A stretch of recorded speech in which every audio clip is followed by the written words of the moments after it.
Hi friends, welcome to day 73 daily current affairs.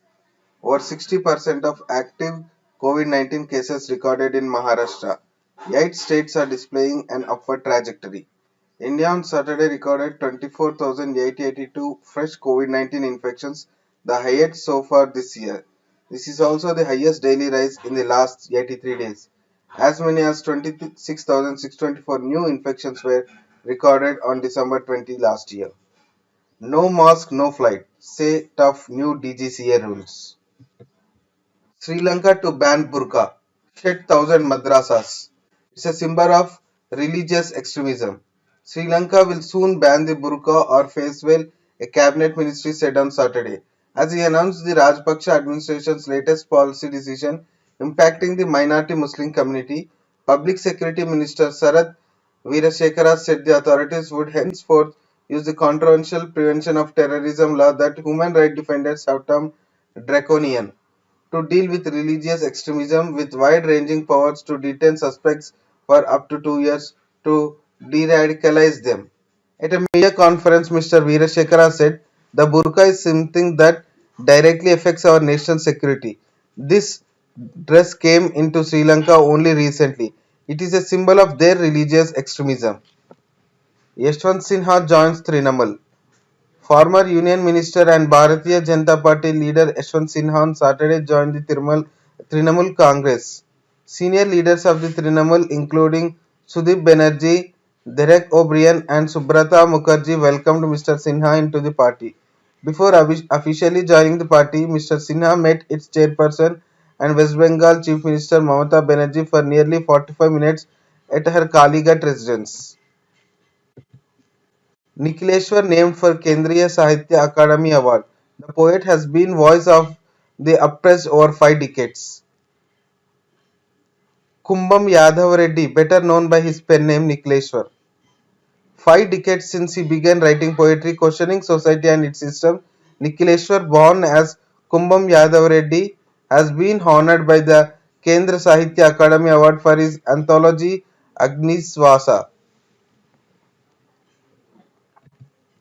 Rare sculpture of Kalyani Chalukya prince discovered in Warangal rural. The Shiva temple at Kalleda village with the sculpture of Kalyani Chalukyan prince built in the late 11th century. Kalleda is widely known for two historical temples dedicated to Vishnu and Shiva. A distinctive sculpture of a Kalyani Chalukya prince was recently discovered at Lord Shiva's temple at Kalleda village in Telangana's Warangal rural district. Only 26.5% sewage treated in Telangana, said by CPCB, Central Pollution Control Board. All the operation sewage treatment plants are not fully compliant with the norms. Sewage treatment in Telangana scarcely meets the requirements going by a recent technical report prepared by Central Pollution Control Board. As per the National Inventory of Sewage Treatment Plants 2021, wide gap prevails between the amount of sewage generated and that being treating in the state. Pollution linked to virus spread, said by Harshvardhan, Union Health Minister. PM 2.5, particulate matter 2.5 and NO2 contributing to the spread and virulence of SARS-CoV-2 infection, says Health Minister. There is emerging evidence to suggest that exposure to ambient air pollutants, especially PM 2.5 and NO2, contribute to the spread and virulence of SARS-CoV-2 infections, said by Union Health Minister.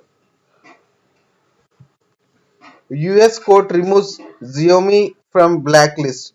It ends a ban on investment in the firm. A US judge on Friday ordered Chinese smartphone maker Xiaomi to be temporarily removed from a government blacklist that barred American investment in the company. 6 days before Donald Trump left office last year, his administration cemented its trade war legacy against Beijing with a series of announcements targeting Chinese firms, including Xiaomi, state oil giant CNOOC, and social media darling TikTok. Focus on growth then inflation, said by Chief Economic Advisor Krishnamurthy Subramanian. CES comment on economic priorities comes ahead of policy framework review. Chief Economic Advisor Krishnamurthy Subramanian said on Saturday that the country requires growth at this juncture. even with economic trade-offs, as it aspires to increase its dominance and self-reliance in the global economy. Dr. Subramanian's comments comes ahead of the revision of policy framework and inflation targets for the Monetary Policy Committee headed by the RBI Governor by March 31st. Inflation Target Review. It would be the first review for the Reserve Bank of India since it was tasked with a mandated inflation target of 4% with a 2% deviation. Means it is 2 plus or minus 2 to 6%. Either direction in June 2016 when it adopted a flexible inflation targeting model. At this juncture, we must focus on growth, and when it comes to pressures for trade offs, we must be leaning on growth. Dr. Subramaniam said at a virtual annual regional meeting of the CIA Eastern Region. This is last news for today. Draft Ecom policy moves safeguards against data misuse. Algorithms shall avoid biased digitally induced discrimination. The government plans to lay down principles for usage of data for the development of any industry where such norms do not already exist and put in place adequate safeguards to prevent misuse and access of data by unauthorized persons according to the draft national e-commerce policy. New ED takes charge at Union Bank. Nitesh Ranjan has taken charge as ED of the Union Bank of India. These are today's daily news and current affairs. We'll meet again in tomorrow daily news and current affairs. Thank you very much.